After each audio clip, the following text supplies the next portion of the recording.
I now have most of the framing finished in the stairs, the siding on, and most of the insulation installed upstairs. The last section remaining is the office to be finished, insulated, and sided.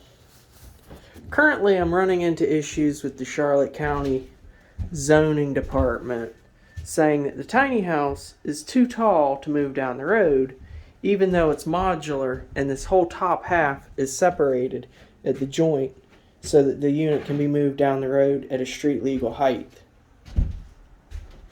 So in the future, I may be looking to sell this somewhere where the county is not being so aggravating.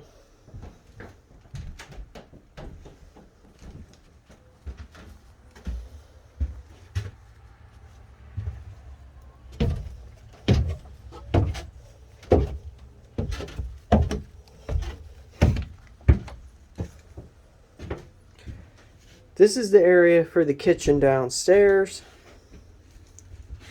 You can have a full-size refrigerator. Kitchen table can go right here.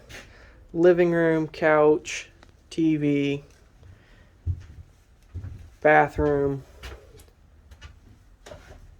It's large enough for a shower, toilet, and of course the electrical panel.